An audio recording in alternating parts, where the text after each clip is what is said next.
gonna get this on. I'm Oh, gonna no. get it. I'm gonna get you straight away. All right. Go on. So you start at the beginning. Yeah, All start from the beginning. Tell us the story. So I'm chairman of NAMM. I can't believe that.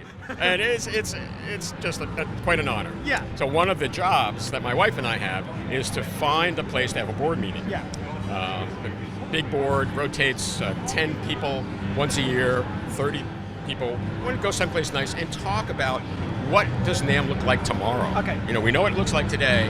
What do we want to make it look like tomorrow? Yeah. So there's a little town, a little tourist town, and walking along the high street. Sure. Right? Yeah, the high street. Okay. Yeah.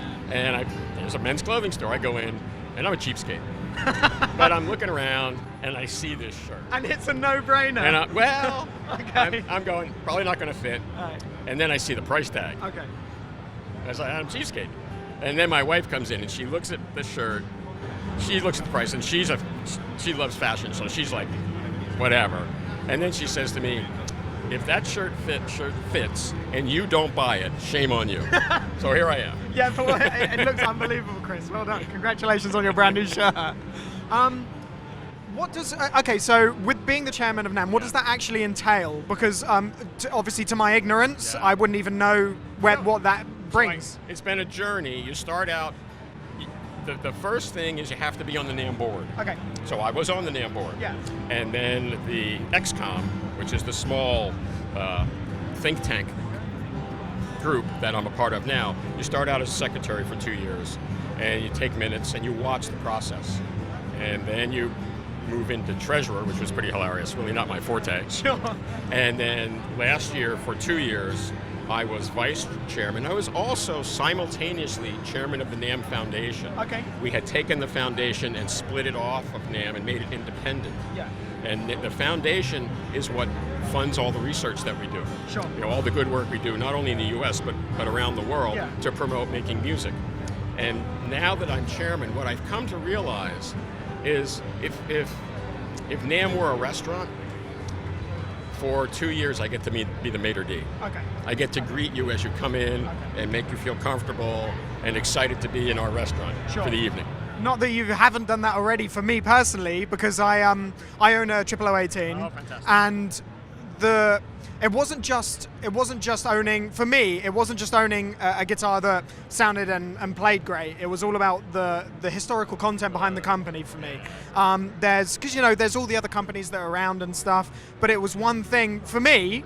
Picking up my 0018 automatically makes me want to, I don't know, put boots on, go into the wilderness, and just feel comfortable. Well, I often hear stories like yours where people say, I became very curious about the music that has been made on a fine acoustic guitar, and so they do the research and they bump into someone contemporary. I love John Mayer, and then they start reading about John, and John talked about how he was influenced by Bob Dylan. So then they need to learn a little bit more about Bob Dylan. So now they're reading about Bob Dylan, and Bob Dylan talked about being influenced by a guy named Woody Guthrie. So I got to go check, and everywhere along the way, they happen to be playing Martin guitars. Yes. but that's the thing for me. I'm a massive flat picking fan. Okay. And to be honest, my outside acoustic life is very, very extremely heavy music. Okay. So as soon as I came to the acoustic guitar and found my love for that, my technique for the alternate picking and everything kind of moves effortlessly into the flat picking thing. Great. And obviously, what am I going to buy? I'm going to buy a Martin. After all of those old school flat picking records that I listen to, you find out that they're playing Martin. So when I take a step back, I think it's fascinating. Look, as we celebrate our heritage, we have to remember the important influence of our relationship with Great Britain. Of course. But by the same token, when you study, like particularly British rock, they're looking at the U.S. saying, "What's going on over there?" While we're looking at the U.K. going, "What's going on over there?" Yeah.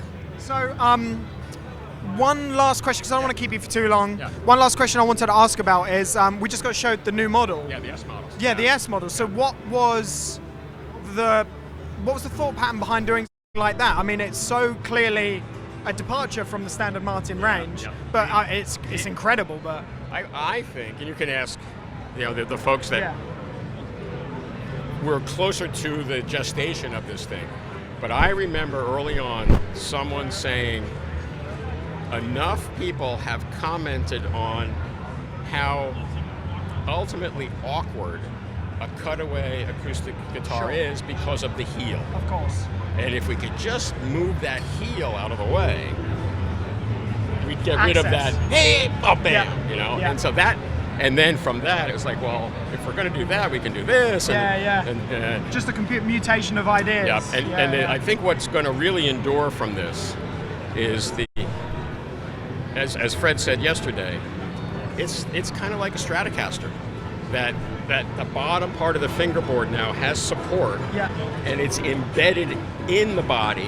It's not sitting on the body, and that's just going to make the fingerboard itself truer from nut to sound hole. Perfect. Well, dude, as I said, I don't want to keep you too long. Thank you so much. Thank you so much for just being with us. Thank you guys for watching. Obviously Chris from Martin, and thanks for watching. Take it easy.